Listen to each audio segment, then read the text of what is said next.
Hey, I haven't posted in a couple of days, and there have been a lot of things that have happened since the last video that I've produced and that I've uploaded.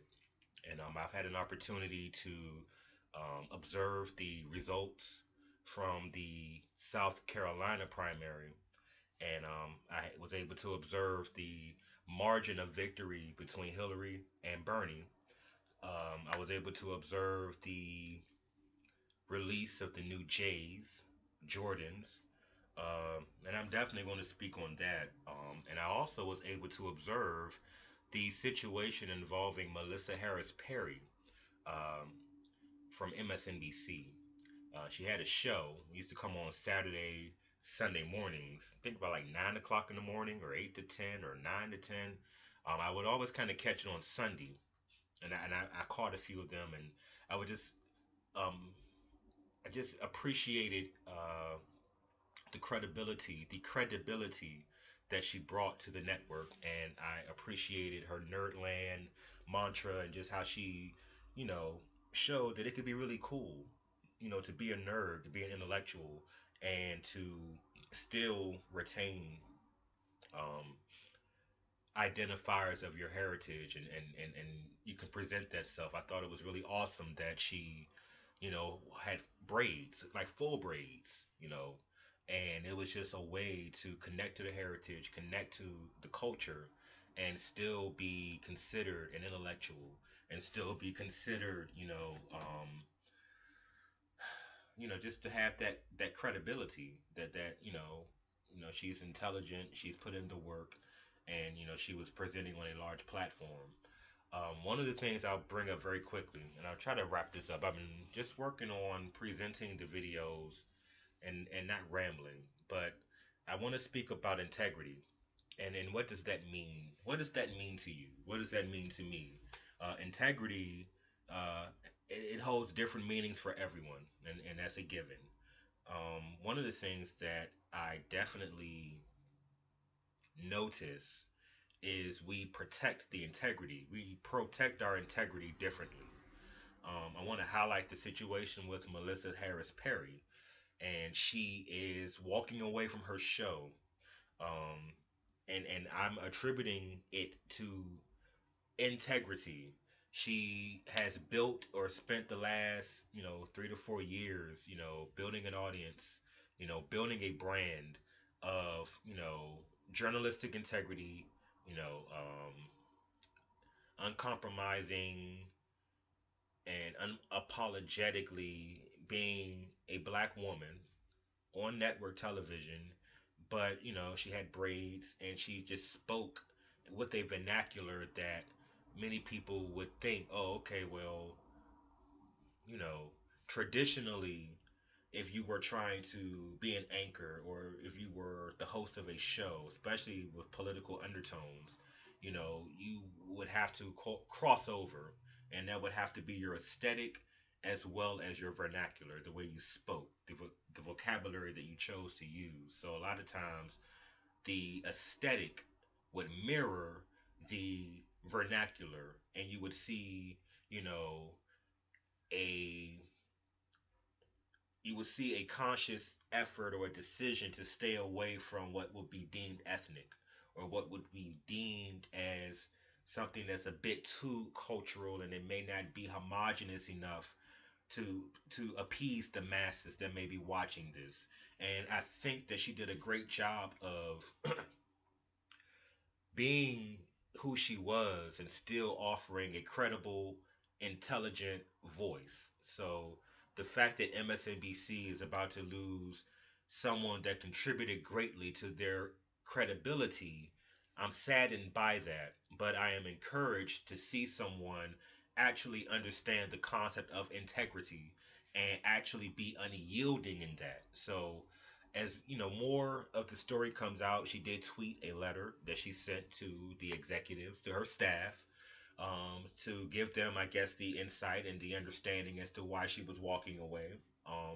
So I would encourage people, and I will probably try to find a way to tweet that or put that up, um, or I'll post it on Facebook so people can read that if you haven't already. So integrity is just something that I'm noticing, and I just wanted to speak on that. And that's just one manifestation, and that's in Melissa Harris Perry's situation. Then you have the situation with the people standing in line for Jordans. And again, you have different arguments and different sides. Let me wrap this up.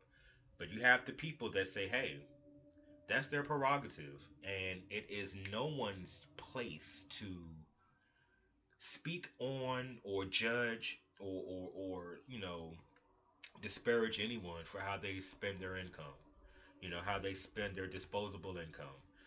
We live in a capitalistic society, and capitalism encourages people to make money, and for people to make money, people have to spend money. And I think that a big, and there's a rift. There's people that are like, hey, let them spend their money the way they want to. It's nobody's business. And then there are people that are saying, hey, you're spending this amount of money here, yet there isn't a 401k set up. Yet you do not have life insurance. Yet you do not have anything that appreciates in value. You're buying things that depreciate. You don't have good debt. The debt that you do have is the quote unquote bad debt. People are citing credit scores, and I think the intention is honorable enough, but I just don't think that we have arrived to a point where we can have this type of discussion and get a real solution. So I think the biggest thing is, and one of the things that someone mentioned, and it was on a blog, a YouTube blogger that I subscribe to, um, and he was speaking about what people can do to increase their credit score, and what people can do to make better decisions. So one of the things that I was just kind of thinking about, and again, think about this. When we see images of people standing in line, you know, for a portion of those people who are not working class or who are not upper middle class or who are not in the argument of disposable income, these are people living at or below poverty. So by definition, they don't have disposable income. So again, and no one's trying to dictate or manage how people spend their money.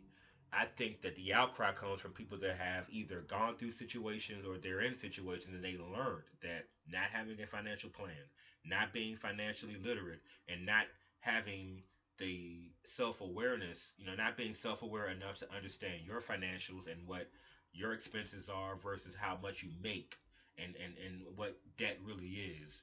And I think there's a hunger and a desire for people to help educate others and say, hey, this is what we need to be putting our money into. Understand what assets are. Understand what good debt is. Understand what it means to have something appreciate versus depreciate in value.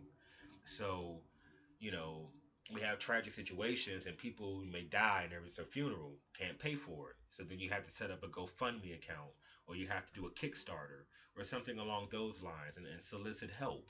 And again, no one is knocking it and you have not, if you don't ask, you don't get it. But if there was the same energy and enthusiasm as towards saving, towards building a savings account, meeting with financial planners, meeting with financial advisors, meeting with people that can help you understand your money better, having bonds and things that you can set aside and you don't touch, so that when things do happen you have that money to pull from.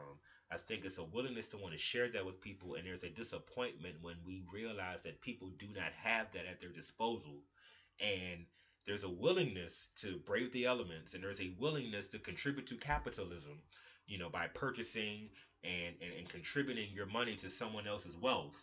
But we don't understand what it means to build wealth within ourselves. So it's disheartening to see the divide between the people that kind of get what the point is and then the people that don't get the point. There's a sadness because we attach integrity, and it's a different meaning to everyone. Melissa Harris Perry did a job of showing how you stick to the courage of your conviction. You do not compromise your integrity. You do not change what you are doing. People that are standing in line to purchase something may not necessarily be embodying integrity, but they're saying, well, I'm holding on to my integrity because I'm spending my money the way I want to. I made this money, this is mine. Maybe if you're working class, maybe if you're upper middle class. If you're at poverty or below poverty, if you're receiving benefits and you're saying, well, who is he to say anything? Again, I'm not. But what I'm saying is just remember that enthusiasm and that ability to persevere and be persistent within the situation. So if you were persistent to get the Jordans, if you were persistent to stand in line, if you were persistent to get that iPad, if you were persistent to get that iPhone, if you waited, then perhaps you should be as persistent to make sure your 401 is set up. Perhaps you should be as persistent to making sure that you have life insurance or that your parents have life insurance or that your grandparents have life insurance and things that are set up. So that way when the inevitable happens, and when things happen that we must prepare for and plan for and pay for, um, we do not have a situation where someone is not put away properly, or someone does not get the just, the service that they may have deserved because money was tight, or we had to set up a GoFundMe, and then we had to wait on the kindness of others. And very quickly before I go, and it's something I kind of want to throw out there, we've had several high profile cases that involve, you know, people that, run ins with the police, unarmed, so and so killed or hurt by the police. And we've seen where, the cop may have had a GoFundMe set up on their behalf by organizations who will remain nameless, but they have a track record in this country. And there isn't an outcry about that. George Zimmerman had legal fees paid for. You know, um, the guy Darren, I forget his name, but the guy that Michael Smith, I believe, but the guy that he killed the teenager. He shot him, and then they tried to bring up the fact that he robbed a convenience store, and then they tried to say he turned and he ran.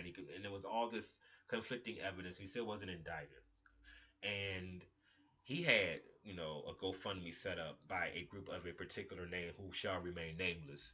And again, legal fees, paying for lawyers, and yet we don't invest in these things. So when we have situations that come up, death, bills, your car got towed, you got a boot put on it, or a situation where someone may need support, it may need legal support, it may need us to go and drop $200 on a GoFundMe account for someone to have the best lawyer or the best defense.